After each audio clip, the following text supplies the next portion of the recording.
les amis, bienvenue sur Popote et Potager. It's me.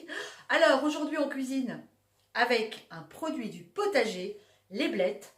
Regardez ça comme elles sont magnifiques. Je viens d'aller les ramasser. On va faire une recette que j'adore, vous allez voir. On va se faire une couronne de pommes de terre farcies aux blettes. Un délice. La blette, on ne sait pas toujours quoi en faire, c'est pas toujours évident d'avoir des recettes un peu originales. Donc là, vous allez tomber dans l'originalité pile poil. C'est vrai que moi, l'été, j'aime bien aussi utiliser les feuilles de blé pour me faire des petits éventails quand il fait très très chaud. Je trouve ça so girly. Allez, n'importe quoi. Allez, je vous montre les ingrédients pour faire cette recette.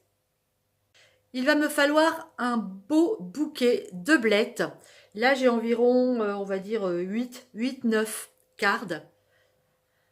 1 kg de pommes de terre, 20 centilitres de crème fraîche, un oignon, 2 gousses d'ail, 2 œufs, une tranche de pain de mie ou de la mie de pain si vous avez, 100 g de petits lardons et un moule, comme ça, un moule couronne que vous allez beurrer.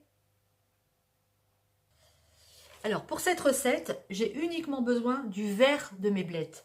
Les cardes, le blanc, je vais les garder. Je ferai une autre recette avec. Voilà, ici, il nous faut uniquement les feuilles. Donc, on va les détacher comme ça, tranquillement. On va les laver et on va les faire cuire dans de l'eau bouillante salée quelques minutes. Pendant que mes feuilles de blettes cuisent, moi, j'ai émincé un oignon et je suis en train de le faire suer dans de l'huile d'olive. J'ai ajouté mes lardons et mes petites gousses d'ail émincées. Alors la farce, très simple, les œufs cassés, sel, poivre, on les bat.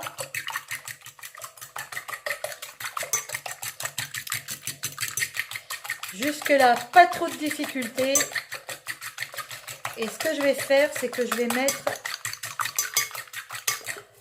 mon pain de mie à tremper dans mes œufs.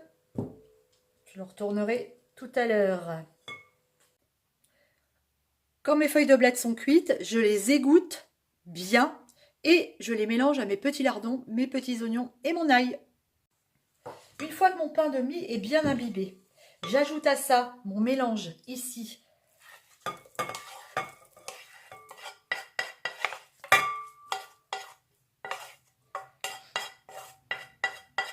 Alors, je n'avais pas du tout assaisonné ce que j'ai dans la poêle. C'est maintenant que je vais assaisonner. Parfait. On va bien mélanger ça.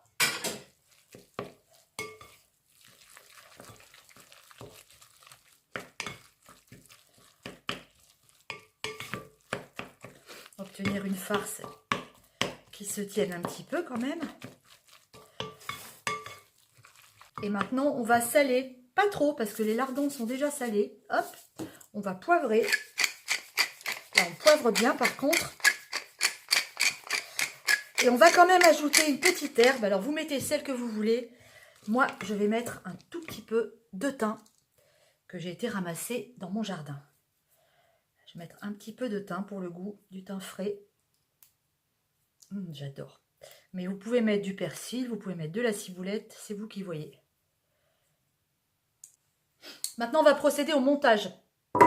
J'ai émincé des pommes de terre comme si vous faisiez un gratin dauphinois. On a beurré notre moule et maintenant, on va mettre nos pommes de terre comme ça. On va faire une petite couche de patates. Qu'elle se chevauche un petit peu pour que ça tienne quand on démoulera. Voyez, hop, on fait chevaucher un peu nos pommes de terre, comme ça. Je vais prendre les plus grandes pour mettre au fond, ça sera plus facile. Voilà.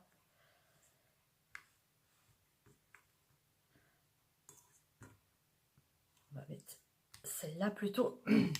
Hop. Celle-là. Voilà, impeccable. Donc on met une première couche. Ensuite, on recouvre de crème.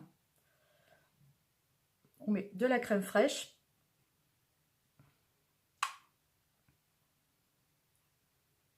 Que je vais étaler, je pense, avec ma maryse. une petite couche de crème, ça sera plus facile.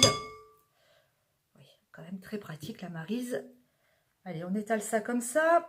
Et là, on va, attention à pas bouger vos pommes de terre.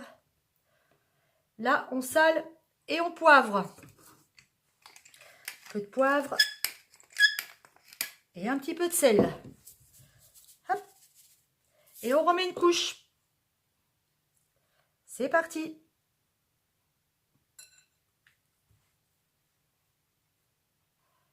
Après ma deuxième couche de pommes de terre, j'ajoute ma farce aux blettes tout autour de ma couronne.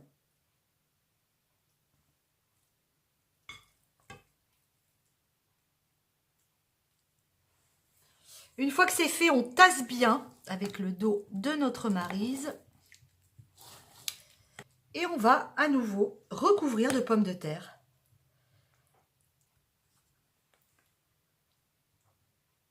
Et là, on recouvre bien, bien, bien. Celles-là sont un tout petit peu plus petites, mais c'est pas grave. L'idée, c'est de bien faire chevaucher, qu'il y ait bien des pommes de terre partout. Et on recommence l'opération. Pommes de terre, sel, poivre, crème, pommes de terre, jusqu'en haut de notre plat. Ça y est, c'est terminé. On a bien fait attention de bien tasser entre chaque couche, bien appuyé. Et maintenant, on va ajouter du beurre. On n'hésite pas. Belle couverture de beurre. Alors, beurre demi-sel, évidemment, ici. Hop. Et on va mettre ça dans le four qui, lui, est en train de chauffer à 210, c'est-à-dire à 7. Allez, on y va, le beurre, hein. On n'hésite pas. Et on met ça dans le four pendant 1 heure. Allez, c'est parti. 1 heure plus tard, c'est prêt. Il ne me reste plus qu'à le démouler. Et voilà, démoulage réussi. Je suis hyper contente. Regardez comme c'est joli, comme c'est original, cette couronne. Ça présente super bien. On va se couper ça et on va le déguster ensemble. Alors, je vous propose qu'on goûte ça ensemble.